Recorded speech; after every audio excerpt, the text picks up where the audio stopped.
दोस्तों, आज की कहानी है ननद जी। जब महंगे कपड़े खरीदने की औकात ही नहीं है तो आप इतने बड़े बड़े शौक मत रखो। दोस्तों, कहानी शुरू करने से पहले अगर आपने हमारे चैनल को अभी तक सब्सक्राइब नहीं किया हो तो कर लीजिए ताकि आपके पास पहुंचे हर नया वीडियो। 2 साल गुजर गया। राशि ना मायके गई ना नित्या कभी फोन कर उससे कभी कुछ बोली। और अभी 10 दिन पहले ही नित्या का फोन आया था। गुंजा की शादी तय हो गई है। सभी रस्में 2 दिन में संपन्न होगी क्योंकि लड़का बाहर रहता है और उस वक्त ही वो आएगा। शादी का कार्ड भेज दिया है, आप सब आइएगा। नित्या ने बस इतना ही कहा था। राशि का भाई कभी कभी फोन कर पूछा करता था, क्या बात है, घर नहीं आ रही हो। राशि बच्चों की पढ़ाई का बहाना बना देती थी। ऐसे में राशि को लग रहा था कि भाई को कुछ भी नहीं मालूम है। आज से घर में लोग जुटने शुरू हो गए थे, इसलिए ही राशि की बहन ने उसे फोन करा कि आने को कहा। मम्मी, गुंजा दी की शादी में हम कब जा रहे हैं? दिया की आवाज से राशि अति से बाहर निकल आई। हम नहीं जा रहे हैं, कह राशि कुर्सी से उठी और अपने लिए चाय बनाने चल दी। दिया समझ गई माँ अब तक वह सब भूल नहीं पाई है।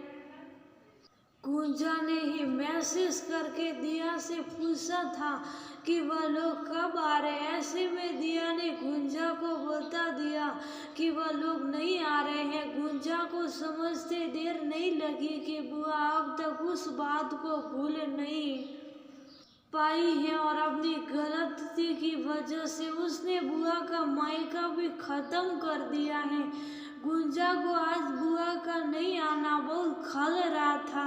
वह अपनी दादी और पापा को बुलाकर बोली, राशि बुआ शादी में नहीं आ रही हैं। दादी को तो पता है वो क्यों नहीं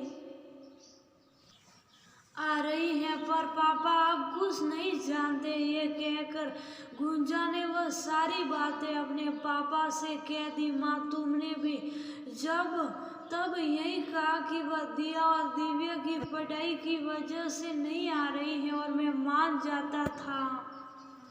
अब समझ आया, हर साल राखी पर आने वाली मेरी बहन ने बहाने बनाने क्यों शुरू कर दिए थे। इस बार भी कोई ना कोई बहाना बनाकर वह नहीं आई और मैं मान भी जाता। कहते कहते रितेश ने फोन निकाल राशि को कॉल लगा लिया। राशि, तुम अपनी पैकिंग करो, मैं लेने आ रहा हूँ। भाई की बात सुनकर राशि कोई जवाब देती उससे पहले ही फोन डिस्कनेक्ट हो गया।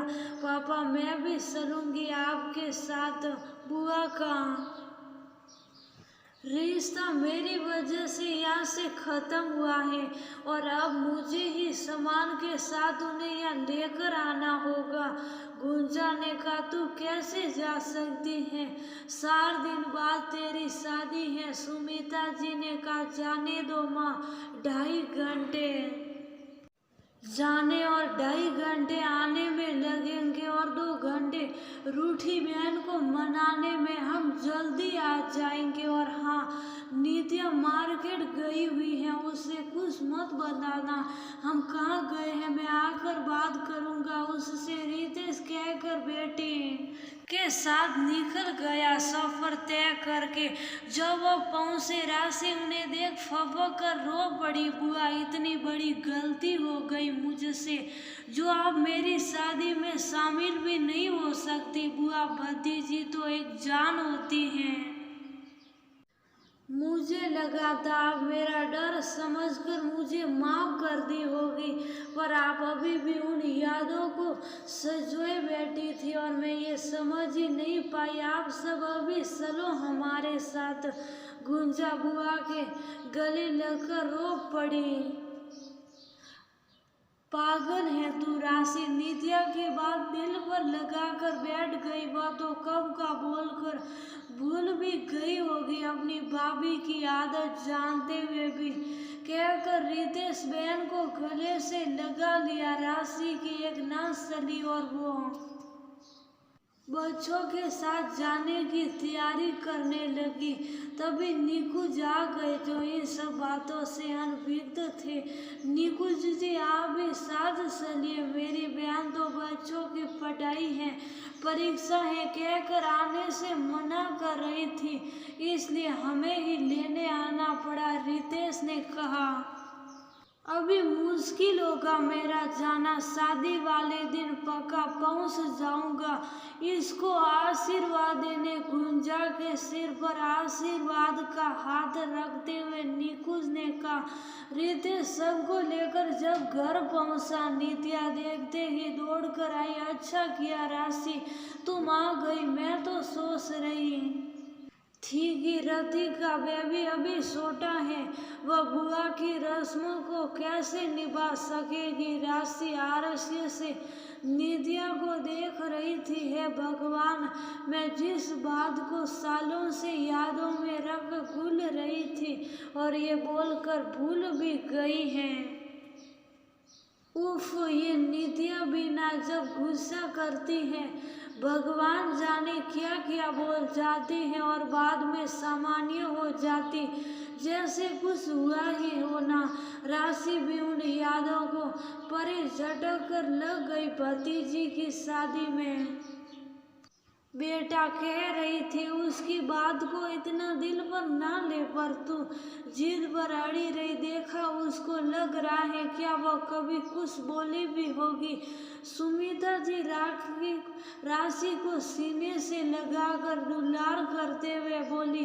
राशि पुरानी यादों को घर के उस ताक पर रख सदा के लिए पर्दा लगा दी, मानो वह घटना कभी घटी ही ना हो।